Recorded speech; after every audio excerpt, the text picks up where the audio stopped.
Who would like to get the ball rolling? Miss Irene Cruz from Eagle Broadcasting. Yeah.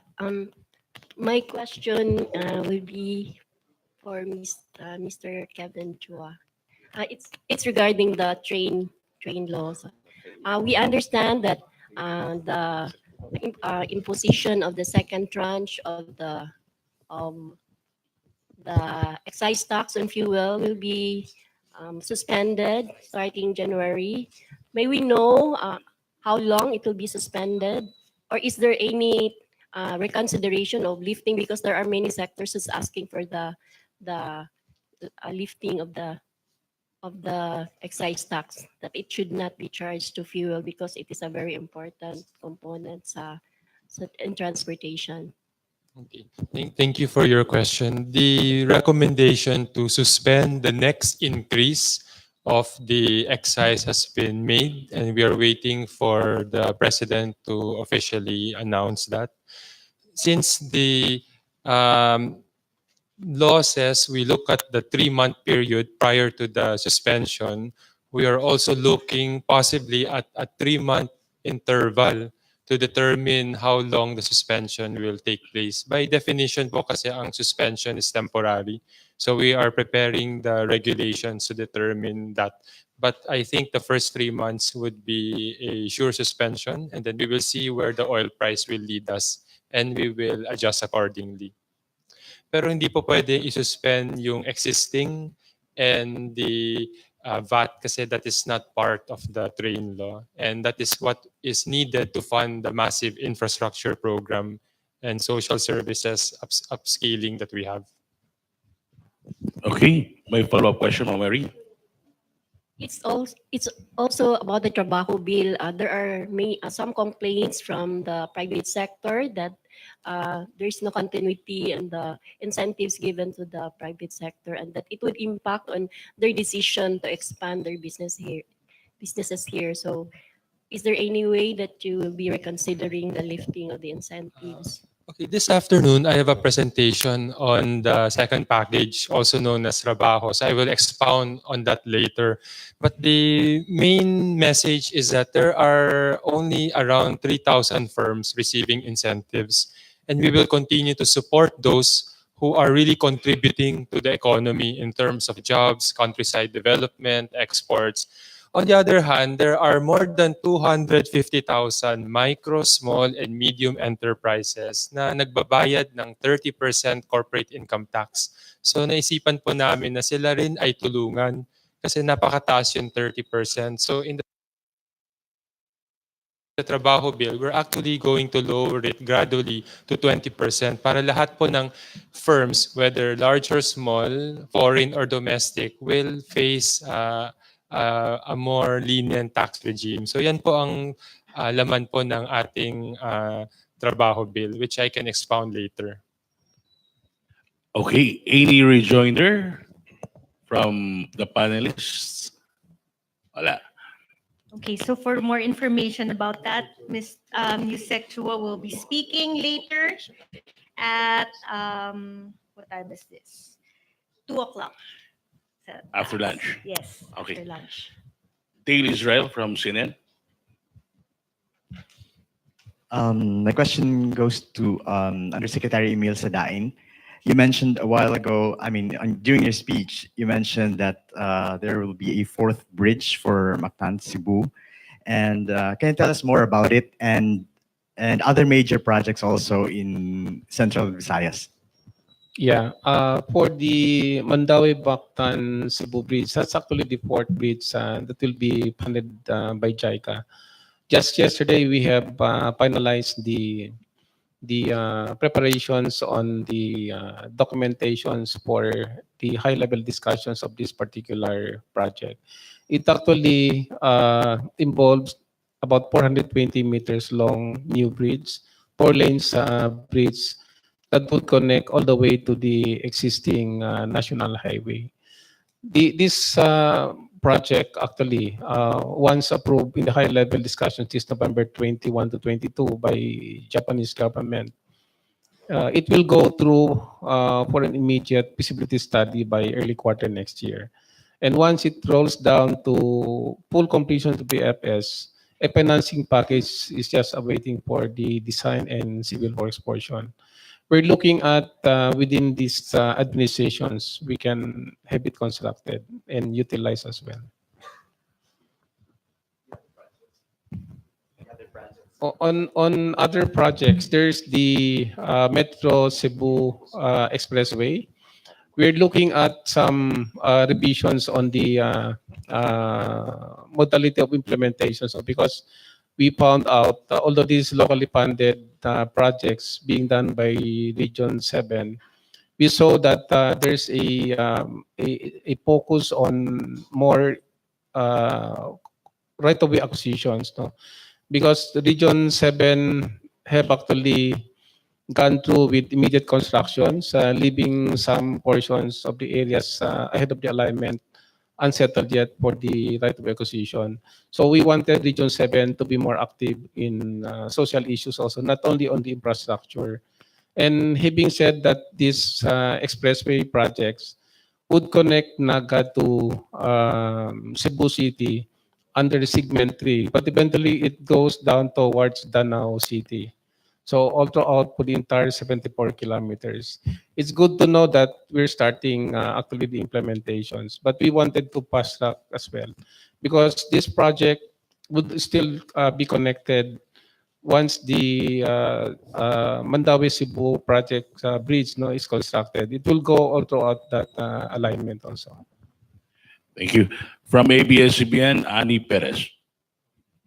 For Undersecretary Chua, if there's suspension of excise tax and the others, will there be enough to fund build?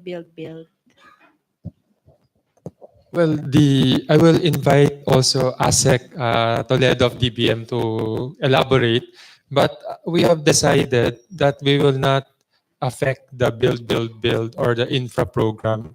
In fact, our objective is to make sure that the priority projects continue, and we have enough funds for that because our revenue collection are really exceeding targets.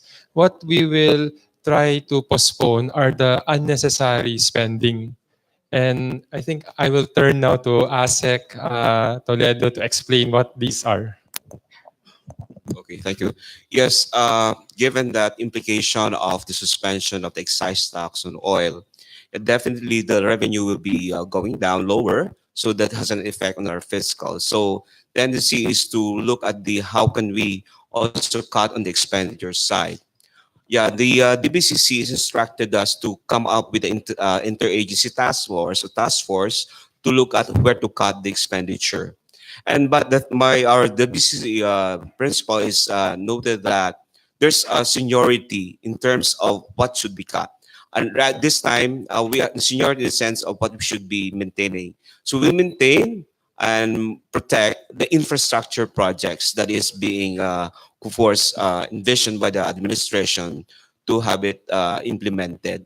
But we have to look into one opportunity na is yung cutting on the motor vehicles and even some maintenance other expenditures, like for example, travels and even for the trainings.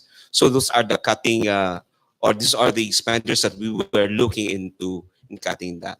So it's just probably a little of that impact of that only is around for less 27 billion. So it's just a small amount of looking at cutting the expenditure. Okay, we can only accommodate three more questions. Okay, from first from Malu, then Richard, and last one. Mamalu Guanzon from CDN. Thank you. This is a question for Undersecretary Emil Sadain. Actually, a follow-up to the question raised by Mr. Stanley Go of the Mandawi Chamber of Commerce, who asked you about crafting a policy that would make work in public works 24/7, 24 hours a day. And he was actually asking for a policy. And so, sir, what would it take for us to craft such a policy? Because in the case of the new Bohol International Airport, which was supposed to be turned over in 2021 yet, but all it took was actually a marching order from the Transportation Secretary. So that's my question. Ano po ba ang kailangan natin gawin para magkaroon tayo ng policy na, sige nga, 24/7, 24 hours a day? Kasi tama po yung nakita niya, nag-holiday. Hindi naman tinatrabaho pag holiday at mabagal po. So yun po yung disruption na talagang matindi. Thank you, sir. Thank you, ma'am. Yeah, actually, for DPWS, so under our internal policy, we have the 24/7 implementation policy for all infrastructure projects, except those that are actually having so much problems or difficulties in mobilizations or right-of-way acquisitions. Pero internal with us, we really actually working on 24/7. Yung airport that you're mentioning actually is a DOTR project.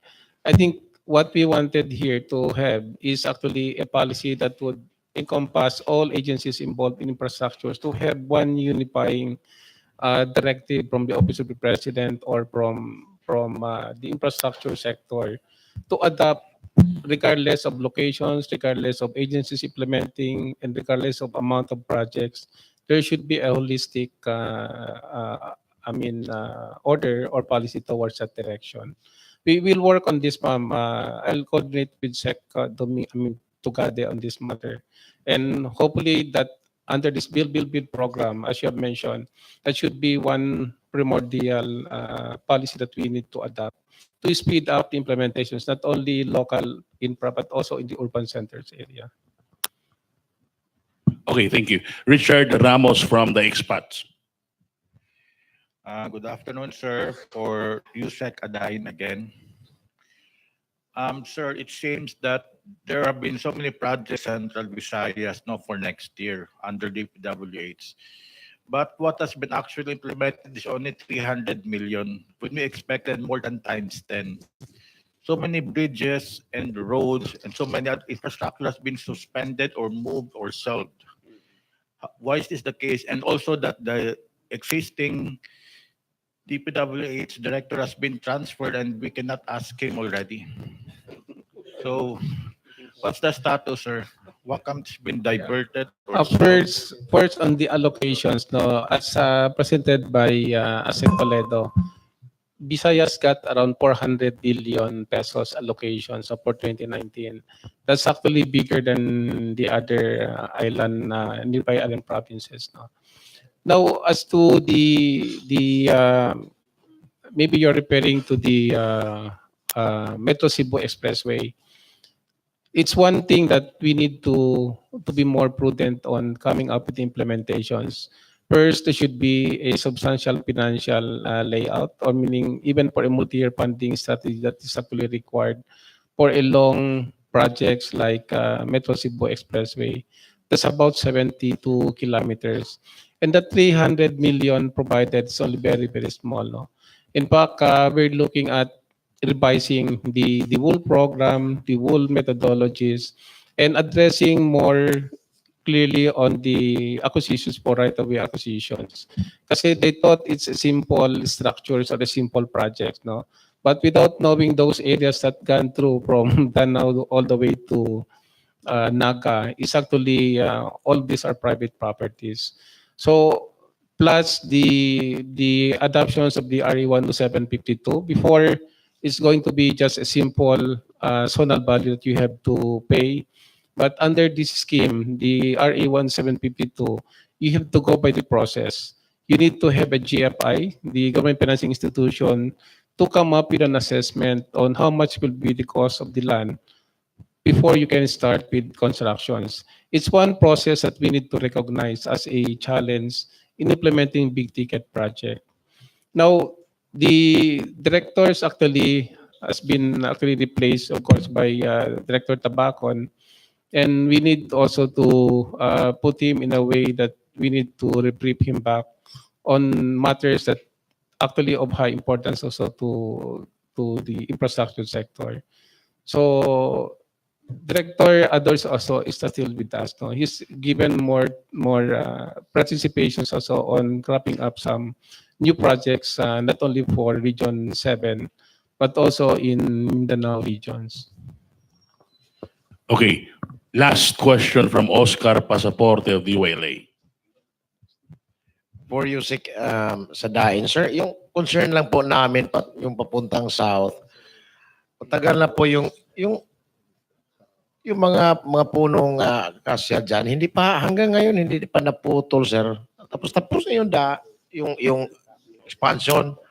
Sabi po ng DNR, gagawa daw sila ng special tree cutting permit.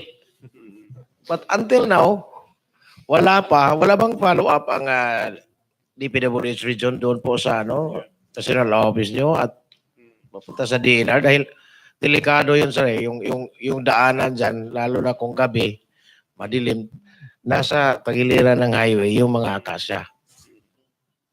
Yung nga punong kahoy dyan. Yeah, that's a good observation. So, isang nakakadila din kasi sa atin actually yung mga permit on cutting trees.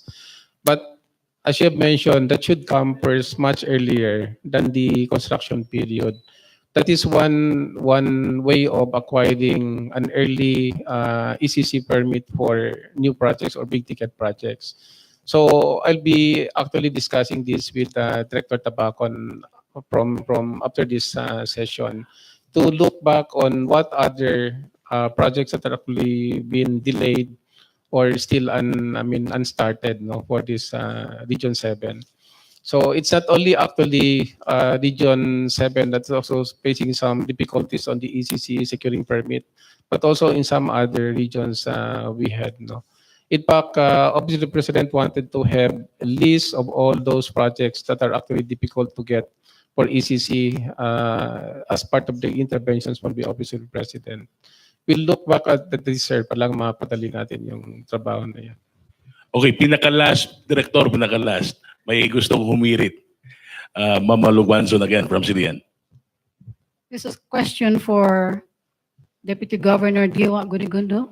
Sir, tungkol po ito sa brainchild of a project ninyo, which is the Credit Surety Fund designed for cooperatives to bridge the financial gap doon po sa mga unbanked and the underbanked. Alam po ninyo yon. And up to now po yata, sir, itong mga CSFs are still not yet cooperativized. I think CDA has been asking for additional budget to really set up a department that will cater only to the regulation and the accreditation of CSFs. May update po ba tayo, sir? Yeah, the CSF law, it was passed by Congress about 2 to 3 years ago. So there is already an enabling law for the CSF cooperatives to cooperativize. That's one. Two, the CDA, which will be supervising the Credit Surety Fund, has been given already a budget by the DBM. And that allowed them to, I think, establish 50 to 60 positions. We provided some support to them. We had a meeting with the DBM many months ago, and I think it's now operational. So it's a question of the CDA getting the right people. They already have 52 plantilla positions. But the CSF as a program to provide avenue for inclusive finance continues to grow. I think in terms of the amount of loans, it should be close to about $5 billion pesos already, benefiting more than 17,000 to 18,000 small and medium enterprises, beneficiaries. And we continue to be established in other parts. I think right now we have about between 50 to 60 CSFs already. So it's going on. It's a work in progress. There's already a budget for CDA. The BSP will continue to organize. by networking the local government, the co-ops themselves, and the donor institutions, DBP, Land Bank, and the Industrial Guarantee Loan Fund. So it's ongoing. Yeah. Okay, back to you, Director. Back to me. Okay, so thank you so much for your questions and for accommodating our invitation this afternoon. What struck me, and I'm sure this was obvious to everyone, that the questions that were asked were questions that actually have an impact on our lives, our day-to-day lives, like the building of roads, the CSF, how it improves credit worthiness of our small and medium-sized enterprises. Um, all of these things, the push of government to better lives, it needs a macroeconomic story to support it. And if you may allow me to, as we end this press con, if I may ask our esteemed USEX, ASEX, the Deputy Governor, to just summarize in 2 to 3 sentences their key messages, so that that's how we can wrap it up, so that the things that can touch our lives are better put in context. Ladies first. Ladies first. A lady. Isa Opo. lang. Okay, kayo na pong bahala magtawag. Music Lorraine. Alright. Okay. Well, okay, I'm a medical doctor, no? So I'm constantly coming from that point of view, and having worked with the poor most of my adult life, I'm always constantly thinking of the other guy, of the small guy. So the way I look at this, all of this, is how is it going to impact the the smallest guy, the little guy. And I'm very, very happy. It's deeply, profoundly, and satisfying work to see that this is all getting done, because this has been long overdue. And I don't know if how other administrations did it, because it's my first time to work in government, but I don't know if other government workers feel the way I do, where when I see a group like this that I'm incredibly proud to be part of. And media plays a very important role. It's an essential role. It's the bridge, actually. You are our medium to the people, and it is an honor to be working with you to rebuild our country. Thank you, Music Lorraine. Sige, bigyan na, I think it's important, all of this, what we're doing, whether in the short term or the medium term, we want to look at the long-term vision. We're all working towards inclusive growth, because at the end of the day, we try like every Filipino to have a matatag, maginhawa at panatag na buhay, a strongly rooted, comfortable, and a secure future for all. So it's important again to have the end in view, and we're saying that any reform, any initiative, you ask yourselves, you ask the implementers should ask themselves, how will this contribute towards a matatag, maginhawa at panatag na buhay para sa lahat? thank you, Asek Kaloy. Asek Toledo. Okay, at our end, as far as the event is concerned, we want to make sure that every single cent or every peso that we earn, especially from the training, we have to put in use, and of course, that will benefit our kababayan natin. So we are sure that every peso that we earn will be allocated, and of course, to be utilized accordingly. And if you want it, sana, as far as our budget is concerned, the implementing agencies will utilize that one in a 1-year period. And that is also, of course, to benefit our kababayan. Thank you. Asek Chu. Ayusek Chu. Thank you very much. I just want to highlight 2 things. First, the tax reform is really investing in our future. It's about having healthy mothers so that they can raise healthy children who can go to school and finish college and get a good job. And that is really what the tax reform is funding. Everything goes to infrastructure and social services. We don't believe, and you know this by heart, that we can succeed just solely because we give more subsidies, incentives, freebies, and exemptions, because none of us became successful because of that. So that is the first. The second is we have to look at the tax reform as a package. It's not that you like one provision and you don't like, and so you choose not to support. We package the tax reform so that we can lower taxes for everyone, but everyone has to pay and contribute. It cannot be a tax system wherein we ask one group to pay so high and the other group exempted. To use an analogy, when you marry your husband or wives, you marry as a package. You don't choose the eyes and leave out the nose, for instance. So yan po, when you look at it as a package, that's when you see that this is really beneficial to the country, your children, and our future. Thank you. Thank you po. DG Ginigundo, would you like to end with the macroeconomic? See you. Okay. The global economy has become more volatile, more complicated, but I think we have enough buffers.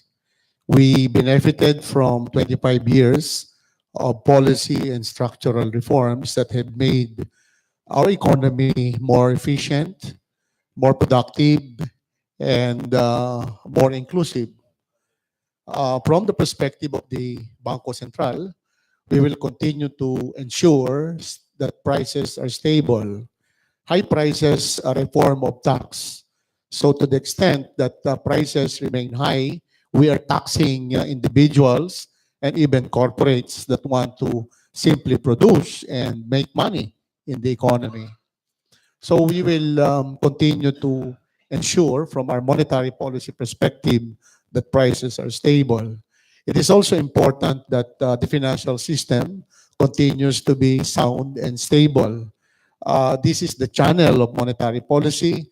This is the way by which the economy is being funded from the deposits of the general public. So we'll make sure that the financial system remains strong and stable. And finally, again, that this is one of the responsibilities of the Bangko Central, payments and settlement system. We want to establish a retail payment system, our own gross settlement system involving high and big payments involving corporates and banks. Now, if we are able to make sure that the payments and settlement system remains credible and efficient, people have trust in what they're doing, in the transactions that they make between and among ourselves. You can expect the Bangko Central to continue to contribute to this important goal of continuing to build our nation. Thank you very much.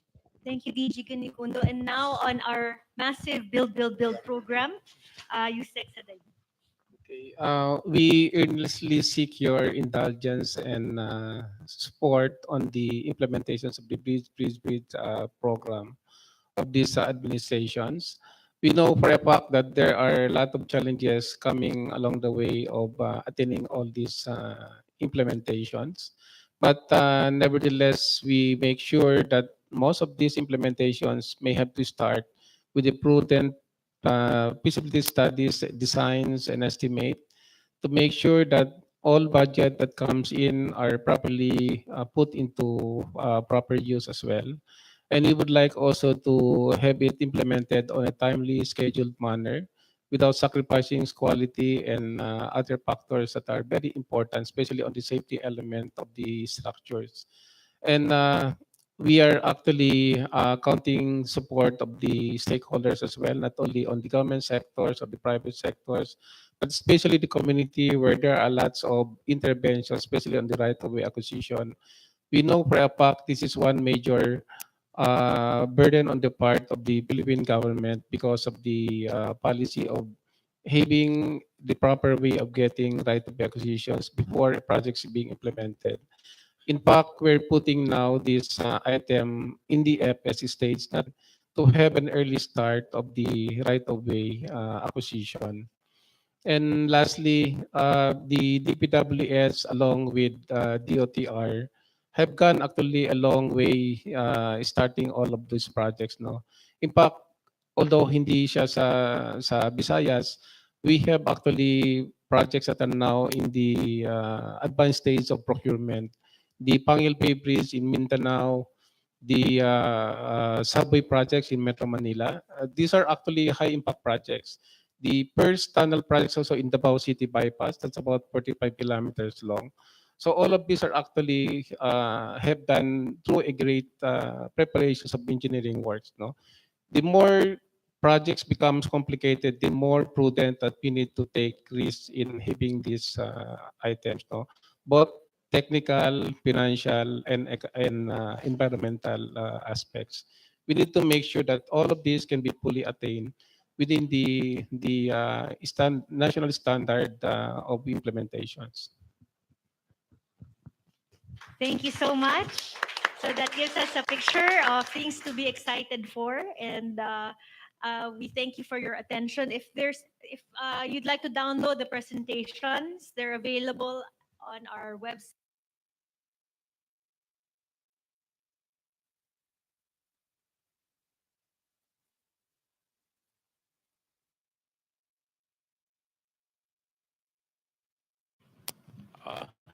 Salamat, panelists, sir. Thank you to our panelists. Thank you. You may stay po for